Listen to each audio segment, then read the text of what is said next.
Losing friends, boyfriend dramas, life on my own, and job frustrations. Surrounded by books as a child, I didn't have many friends, but I had a big imagination. And that was enough for me. It still is. Writing also gives me an excuse to watch people, my favorite pastime. A random person on the street, a barista, or a bus driver all spark ideas. I love imagining who they are, their names, where they come from, and what they do. I usually put them in a tough spot and save them in the end and give them the smiles and laughter and love they yearn for. I used to dream of becoming a published author. Years ago, I wrote a novel, then another, and sent them both to literary agencies.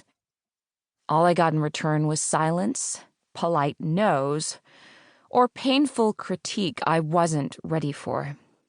Too sappy, too unrealistic, too 1960s. Why do all your female characters search for love? Not all women need someone to complete them. I always thought you can have both, and you can be both. Being in love doesn't make you weak or dependent. Staring at the night sky together, holding hands, looking into each other's eyes, gives you wings. It fills your heart and body with energy to accomplish everything else. I think so. I hope so.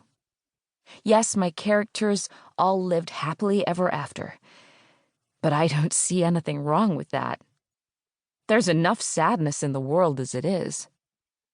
At first, I was determined to stand behind my stories and push forward. Still, even the most confident of us need reassurance, and mine never came. Instead, more critiques piled up. The market is too competitive, and these books don't have what it takes. There's nothing there, cardboard characters, unrealistic plot. It suggests immaturity, lack of experience. That last rejection discouraged me. I started doubting whether I'd ever become a full-time writer, which was all I dreamed of since I was a little girl. At the same time, I knew I had to make a living. So journalism was the next best thing. I've put 6 years into my journalistic career, and all I have to show for it is a role as a junior reporter for a Brooklyn-based magazine. I never attempted to pen another novel, but I continued with my stories. I don't care if they'll never be seen by anyone else but me. I'm not writing for an audience. I'm doing this for myself. And because when I'm inspired, I can't help but write. Most of the time, inspiration hits when I meet people I wish had different lives, better, happier. Inconveniently, that seems to happen at the wrong time and in the wrong place. Last week, I shadowed a senior reporter, which means prepping interview questions and taking notes, when I saw a janitor in front of Yankee Stadium. I named him Ian. He ran after a loose dog and returned it to its owner, a sharply dressed businesswoman. Elizabeth, I thought, suited her perfectly. Minutes later, instead of taking notes during the interview, I was writing my best love story yet. Ian and Elizabeth's. That's who I am. Happy in my made-up worlds where anything is possible. Where someone like me, like her, like him, can have everything. Saccharine and all. 2.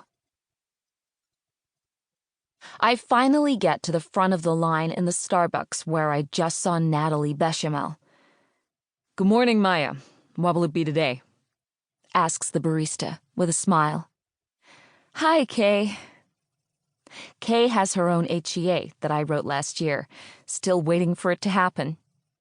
"The usual," I say.